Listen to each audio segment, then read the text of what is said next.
Hello,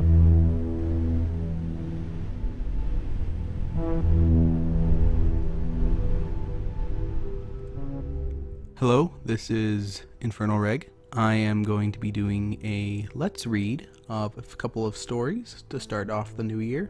This first one is one of my personal favorites, Stardust, and it's by Arad on filmfiction.net. The story is about Twilight Sparkle getting transported to the world of XCOM, where she is found by the Foundation XCOM and helps them to defeat the aliens and get home, basically. Here's what the description says.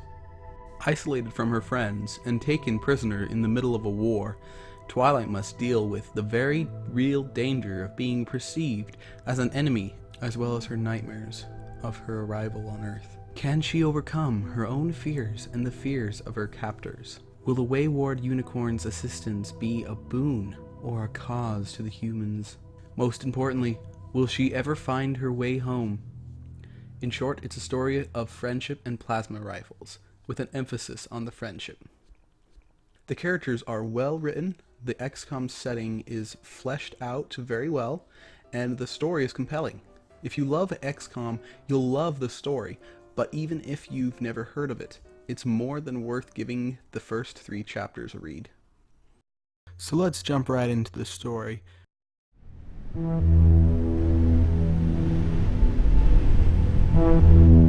Chapter 1. First Contact.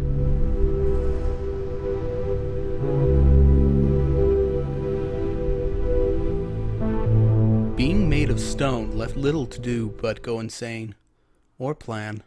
Discord had done quite a bit of both in the previous millennia, and after finding himself once again petrified, he resumed his plotting. While his more mundane senses couldn't tell him about his surroundings, he had others to assist him. Celestia, his nemesis and companion for thousands of years, approached his frozen form with the more muted and mundane minds of her guards.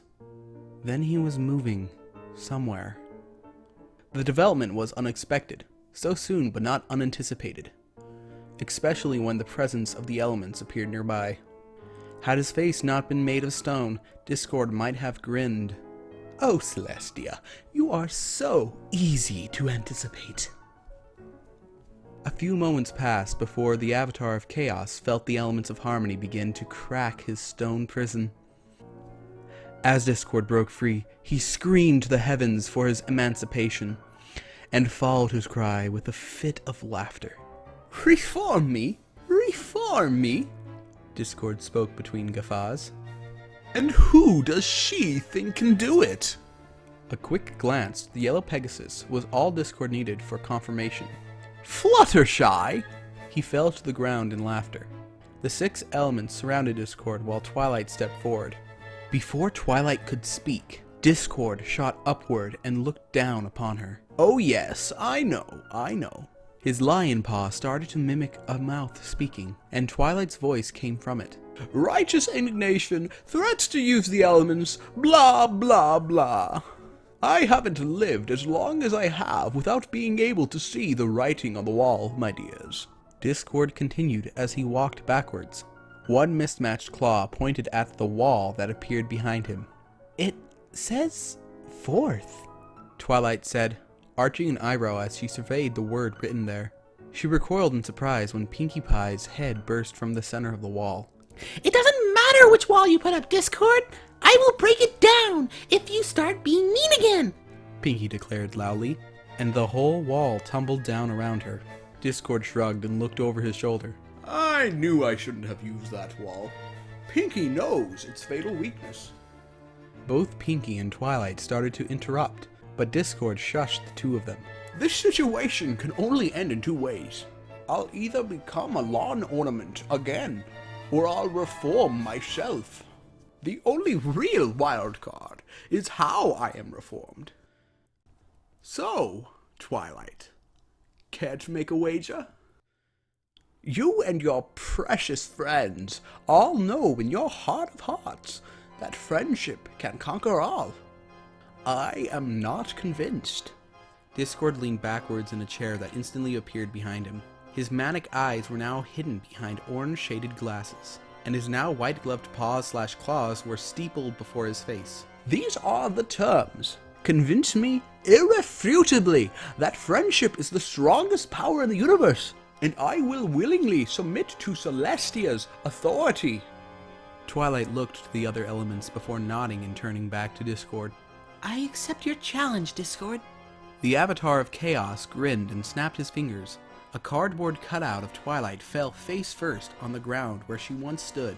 Discord? Hey, what did y'all do to Twilight? What did you do to Twilight? What did you do to Twilight? Discord, could you maybe tell us what happened to Twilight?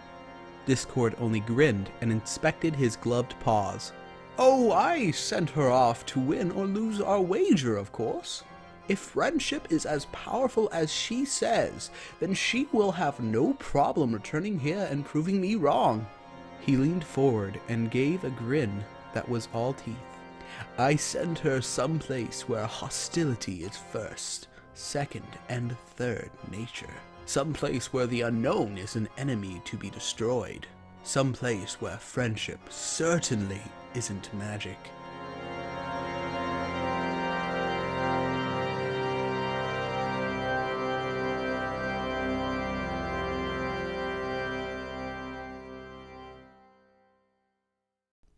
The screams and the sound of fire nearby were the first indications that Twilight wasn't in Ponyville anymore. It was a long few moments before her other senses returned to her. Smoke quickly filled her lungs as she tried to take a breath. The unicorn coughed as she tried to stand. Gone was the familiar feeling of grass and soil, replaced instead with the smooth stone beneath her hooves. Girls? What happened? Twilight slowly opened her eyes to see just what was going on, and she could only gasp. Gone were the comforting fields of grass outside Ponyville. The ground was perfectly level and entirely stone, and the blockish buildings surrounding her on 3 sides were ablaze. As her senses recovered further, Twilight's analytical mind continued to take note of the details of her surroundings, including 2 metal boxes that she now found herself between. Twilight's ears perked up upon hearing voices beyond the boxes, and she cautiously peeked around the corner to see the source. On the other side of the clearing, a trio of figures emerged from between the buildings. All 3 were bipeds, 2 taller ones and 1 smaller one clinging as tightly as it could. The largest one shouted and turned back the way it came, while the other 2 continued to run. Twilight tracked the pair as they ran before turning back to the first figure, just in time to see it die. Something with far too many claws and legs scuttled out from the darkness between the buildings and pounced with a welter of crimson blood. Both of the 2 remaining figures screamed, and in the blink of an eye, the monster crossed the distance and knocked the pair down. Only one screaming voice remained now, only to be abruptly terminated in a flurry of blood and claws. Twilight knew about death. She knew about predators and how they killed in the wild.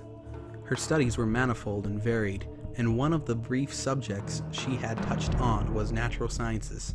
She could rationally understand what had just happened, and may have been able to accept it as a fact of how the world worked had she read it in a book. But it didn't happen in the book. 3 lives had just ended violently before her at the claws of something that she could only describe as a monster. Her eyes dilated to pinpricks, and she began to hyperventilate loudly, which drew the attention of the murderous monster away from its latest victim.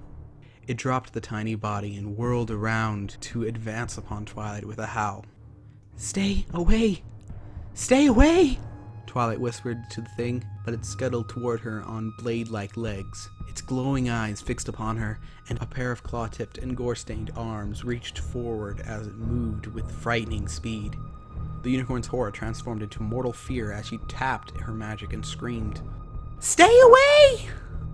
The spell she intended to cast was a telekinetic press to slow or stop the monster's advance. Its lightest form would have felt like a wet blanket being thrown over its target, the stronger incantations being enough to bring a hardy earth stallion to the ground until it wore off. But Twilight's talent was raw magic, and her natural abilities were enhanced by the fear of a violent death so close at hand. A massive telekinetic force fell upon the monster, crushing it flat and spraying yellow ichor in all directions, as well as cratering stone beneath it. The crushed body, or what was left of it, twitched once before going still. Whatever hypnotic hold that held Twilight in place broke, and she scrambled backwards before falling back on her flank. Her eyes remained locked on the corpse of the monster, and the same thought kept repeating through her mind. I didn't mean to hurt it. I didn't mean to hurt it. I didn't mean to hurt it. Tears began to well up in her eyes as a shadow fell over her. She had just enough time to register another biped standing behind her before the whole world went dark.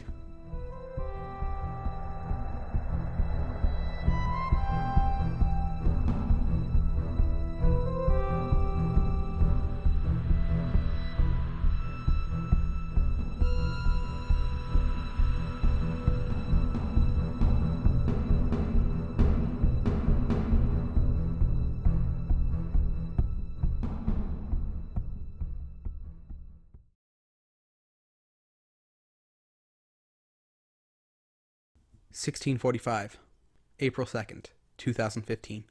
Washington, D.C. Fowler, Harris, the last chrysalis is down, Corporal Matt Harris reported through the comms as he stepped over the stunned X-ray to survey what was left of the bug. He holstered the arc thrower and his pistol and brought his rifle to cover the rather thoroughly crushed chrysalid while he looked to the corpses of the 3 civilians. Signal recovery for my location. I have a live capture. Copy, Harris. Excellent work. The reply came through his helmet comms. Confirm capture type. The corporal turned back to the stunned and slightly twitching X-ray before shaking his head lightly. Unicorn, sir?